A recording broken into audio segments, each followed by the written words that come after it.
তাই মানুষ ভেদে, তার বুদ্ধির ভেদে, পরিশুদ্ধতার ভেদে যোগীরাজ এক এক মানুষের কাছে এক এক রকম। যুক্ত ক্রিয়াযোগ, সুষুম্না, অন্তর্মুখী প্রাণায়াম, সম্ভাবী মহামুদ্রা, কপালভাতি শিখতে চাইছেন? পঞ্চপাণ্ডবের ব্যাখ্যাটা কুরুক্ষেত্রের যুদ্ধের যে বিবরণটা যেভাবে দিচ্ছে, এটা কিন্তু এইভাবে আমি এখন পর্যন্ত শুনি নাই আর কি, যে পঞ্চপাণ্ডব যে দেহের ভিতরে কোথায়, এইটা এই প্রথমে শুনলাম আর কি। আর ধৃতরাষ্ট্রকে, ধৃতরাষ্ট্রের একটু ছেলেকে পঞ্চপাণ্ডব কি, তো এখন এই এই কারণে ওই যে গীতা অথবা উপনিষদ পইরা আসলে কোনো আনন্দ বা মজা পাই না। কারণ যেটা বুঝি না এটার মধ্যে তো কোনো আনন্দ নেই। তা আপনি যেভাবে ব্যাখ্যা করে দিচ্ছেন এটা তো আর পড়তে হয় এটা, মানে আপনার কথাটা শোনার পরই এটা স্মৃতির মধ্যে, মানে কি বলে, অবচেতন মনে এইটা গাঁথা হয়ে গেছে। এটা যে কোনো আপনি যেভাবে বলছেন, যদি আমি সাধারণ সবাই বসি না, ঠিক সেভাবে আমি হুবহু বলে দিতে পারবো আসলে কি কুরুক্ষেত্রের যুদ্ধ। এই জন্য ধন্যবাদ আর কি আপনাকে, মানে অশেষ ধন্যবাদ। যে কারণে আমার বইগুলো পাওয়ার জন্য আমি খুব আগ্রহী। আপনি ইয়া করবেন না, ওই বইগুলা আমি কিভাবে পেতে পারি আপনার সাথে যোগাযোগ করার। ঠিক আছে, আমার মনে হয় আপনি থ্রু বাংলাদেশ থেকেই পাবেন। আমি বাংলাদেশের কমিউনিকেশনের চেষ্টা করছি, থ্রু বাংলাদেশ থেকে আপনি পাবেন। না ওটা হইলে আরো বেটার। আচ্ছা, ধন্যবাদ। জয় গুরু। তো ওই যে কষ্ট আগে যে হয়েছে তখন তো বুঝতে পারিনি, কিন্তু এখন বুঝতে পারি যে এই যে মেডিটেশনটা আছে, এই মেডিটেশনটা করলে মনের ভিতরে যে কষ্ট, এই কষ্ট তো জীবনে যাওয়ার মতো নয়। তবুও দেখেছি যখন এই মেডিটেশনটা হয়, একদম ভিতরটা আস্তে আস্তে আস্তে আস্তে সেই মানে যে একটা কষ্ট, বিশাল কষ্ট, এই কষ্টটা আস্তে আস্তে কুল হয়ে যায়। আর এই বলছি যে মেডিটেশনের ভিতরে আপনি মানে কিভাবে কি দিয়েছেন, যে যে ভিতরে এত গ্লানি, এত কষ্ট, এত চাপা যন্ত্রণা, সব আস্তে আস্তে আস্তে আস্তে ঠান্ডা মতো হয়ে যায়। ঠিক আছে এই স্যার, আপনার এই জাদুর জিনিসটা আমি বেশ অনেকদিন থেকে ভাবছি স্যার, যে এটা কিভাবে হয়। আপনি ও মানে কিভাবে কি দিয়ে ওটা করেছেন, এটা আশ্চর্যজনক জনক জিনিস। এটা আনন্দ দিয়ে করেছি। হ্যাঁ স্যার, এ খুব সুন্দর লাগে, মাঝে মাঝে হয়। এবার আরো অন্যান্য মেডিটেশন মেডিটেশন করার দরকার হয়, সেই জন্য আর আমরা এটা বলিও না। কিন্তু মাঝে মাঝে এইটা করালে স্যার এত আনন্দ লাগে, সব কষ্ট যেন আস্তে আস্তে। আরএমপি ক্লাসে করিয়ে দেবো, যদি আরএমপি সমস্ত স্টুডেন্টরা বলো যে এটা একটু করিয়ে দেন, তাহলে করিয়ে দেবো। বুঝেছো? তোমরা তো আরএমপি হ্যাঁ স্টুডেন্ট, হ্যাঁ স্যার। আরএমপি ক্লাসে বলে দেবো, করিয়ে দেবো একদিন। এক সুন্দরী কাম বীজ দেখিলাম সাধনায়, যোগীরাজ বলছেন, যোনি রূপা আদ্যা শক্তি দেখা, মহৎ ব্রহ্মরূপী মাতৃ যোনি রূপা আদি শক্তিকে দেখিলাম। মহৎ ব্রহ্মরূপী, যেখান হইতে সব কিছুর উৎপত্তি, চার বেদ ও ব্রহ্মা বিষ্ণু মহেশ বিরাজমান, যোনিকে ভেতর দেখা। এই যোনি, কোন যোনির কথা বলা হচ্ছে? হ্যাঁ, হ্যাঁ, কুটস্থের মধ্যে, কুটস্থের মধ্যে দেখা যাচ্ছে। তুমি যখন কুটস্থ দেখবে, তখন তুমি আন্দাজ করতে পারবে না কতটা দূরে আছে, দূরে আছে না কাছে আছে, তুমি বুঝতে পারবে না কতটা দূরে না কতটা কাছে, বোঝা যায় না। তুমি মাপঝোপ দিতে পারবে না। হয় না, একটা গাড়ির লাইট যদি দূর থেকে আসে, তুমি বলতে পারো যে এতটা দূর থেকে। বা কোনো একটা, তুমি একটু অন্ধকার জায়গায় আছো, কোনো জায়গার লাইট পোস্টে কোনো তুমি বাল্ব দেখতে পাচ্ছো, আলো দেখতে পাচ্ছো, তুমি বুঝতে পারবে। বা ধরো তুমি রাত্রে চাঁদ দেখছো, তাই না?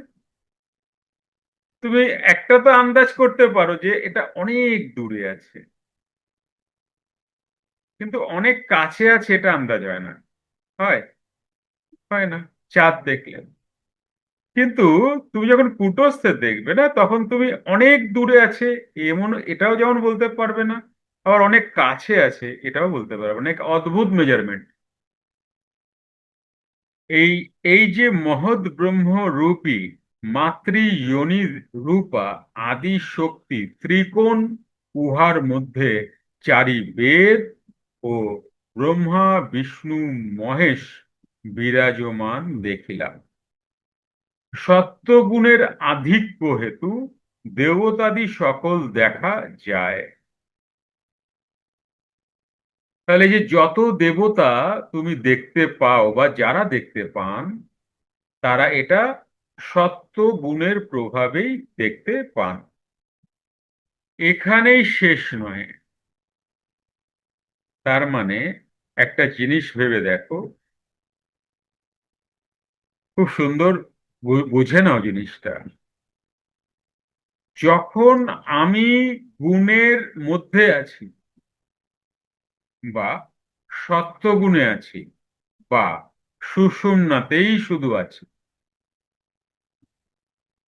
সেই সময় আমি নানা দেবতা দেখতে পাবো।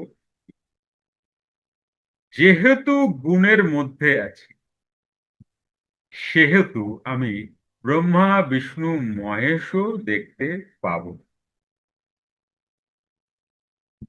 কিন্তু যখন একজন সাধক যোগী হয়ে গেলেন, গুণাতীত হয়ে গেলেন,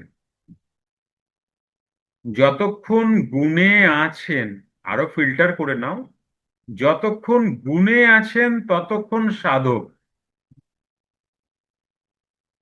তোমাদের আকসার প্রশ্ন থাকতে পারে, সাধক অবস্থা কি আর যোগী অবস্থা কি? তাহলে যতক্ষণ গুণে আছেন ততক্ষণ তিনি সাধক, যখন গুণাতীত হচ্ছেন তখন তিনি যোগী।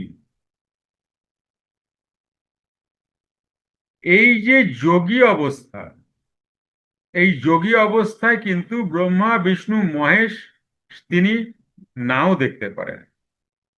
তিনি তখন কি দেখবেন জানো?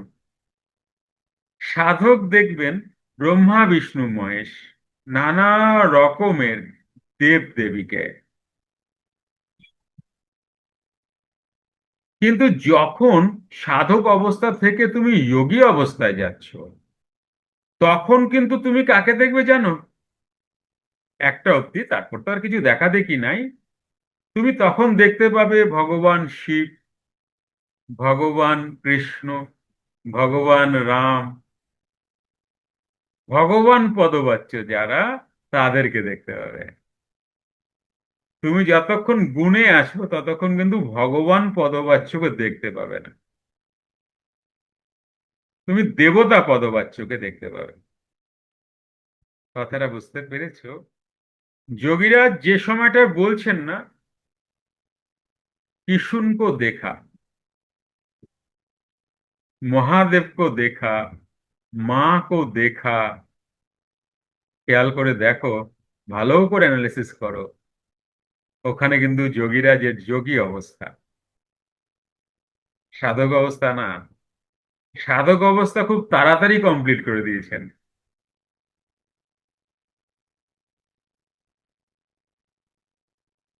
কারণ আমরা যদি অল্প বুদ্ধি নিয়ে বোঝার চেষ্টা করি, তাহলে যোগীরাজের আগের জীবনই তো সাধন ছিল, তা তো বাবাজি বলে দিলেন, একই না? অল্প বুদ্ধি নিয়ে যদি বুঝি, আর ঠিকঠাক বুদ্ধি তো যোগীরাজ স্বয়ং ভগবান। এটা এখনই মানুষ বুঝবে না, বোঝার কথাও না। এখন মানুষ যোগীরাজকে সাধক অবস্থা বা সাধকের নিচের অবস্থাতে, মানুষ তাকে মহাযোগী বলবেন, মহাপুরুষ বলবেন, যোগীরাজ বলবেন, লাহিড়ী বাবা বলবেন।